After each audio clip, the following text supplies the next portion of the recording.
Hi everybody, welcome back to my channel. My name's Debbie if you haven't been here before, and for Vlogmas this year, because vlogging would be such a ridiculous thing for me because I work 2 jobs, at the moment I feel like I'm never home. So today's book is The Woman in the Window by AJ Finn. This was a really good book, but I am aware that there was a bit of an issue with this and another book that were very similar.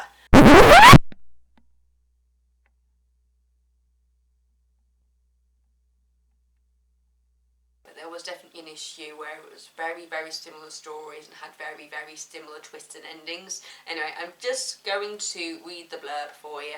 What did she see? It's been 10 long months since Anna Fox last left her home. 10 months during which she has haunted the rooms of her old New York house like a ghost, lost in her memories, too terrified to step outside. Anna's lifeline to the real world is her window, where she sits day after day, watching her neighbours. When the Russells move in, Anna is instantly drawn to them. A picture-perfect family of 3, they are an echo of the life that was once hers. But one evening, a frenzied scream rips across the silence and Anna witnesses something no one was supposed to see. Now she must do everything she can to uncover the truth about what really happened, and even if she does, will anyone believe her? And can she even trust herself?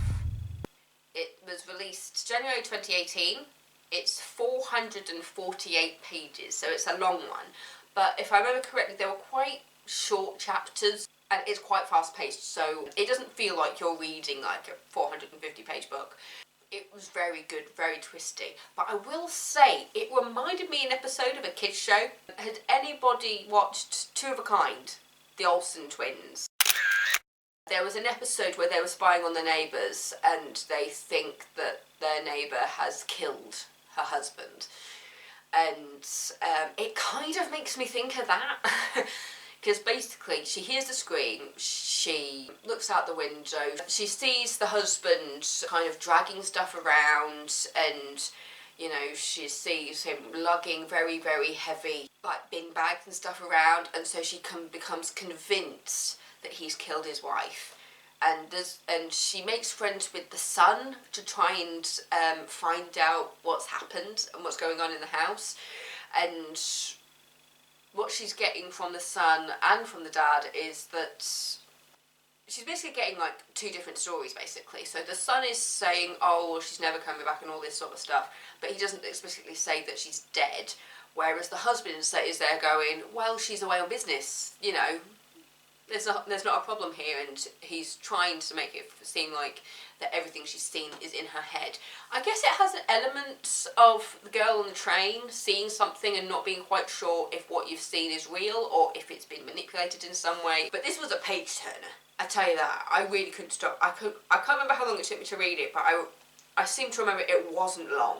I want to say it was at least 2 or 3 days it took me to read this. But yeah, the fact that they're turning it into a movie is quite impressive, but I do remember there was an issue about it being very similar to another book, which had a very similar twist. Yeah, it's a #1 New York Times bestseller. If you've read this book, please do talk to me in the comments about it, because I really enjoyed this book. It really was a page turner. It's a good thriller. It says contemporary fiction, crime and thriller, and detective in the genre bit. And yeah, this was a good one. This was a good one. It really did keep me I was engrossed. If anyone tried to talk to me while I was reading it, it was just like, I'm reading. Because if you think about it in comparison to the girl on the train, the point of the girl on the train is that she becomes unreliable because she's an alcoholic, you know, she's pretending to go to work and all this sort of stuff. And in this case, she's become agoraphobic. You kind of get that from it's been 10 long months since Anna Fox last left her home. She literally cannot step outside the door without feeling like something's going to happen. When she does kind of bring herself to step outside to figure out where the scream came from, it becomes kind of a big thing in regards to how the police treat her when they realise that she hasn't left her house. You know, is this just the delusions of an agoraphobic woman who is got a so mundane life of just being in the house all the time? Has she created something to try and get herself out of the house? Has she created something because she's going stir crazy? So it's got all these little things going through, trying to figure out, you know, if you can trust her as a narrator, if you can trust what she is claimed to be seeing, if you can trust her friendship with the son, if you can trust what the husband is saying about the wife being away. It even says, just as one of the taglines, it says, "Get ready for the biggest thriller of 2018. Just remember, it isn't paranoia if it's really happening." Well, yeah. But yeah, I really enjoyed this book. So it's The Woman in the Window by A.J. Finn. If you like a good thriller, you'll enjoy this book. And I'm looking forward to seeing what they do with the movie. If they change the ending, I'm going to be really pissed off, because there's a couple of book to film adaptations where they change the ending to try and make it different from the book. There's no need to do that, people. It's a good book, and if they keep the ending as it is for the film, it's going to be epic. It's going to be epic. I'm just going to say that. Okay, thanks for watching. If you want to subscribe, please do. Hello to all the new subscribers, thank you so much. And I'll see you tomorrow for the next review. Okay, see ya.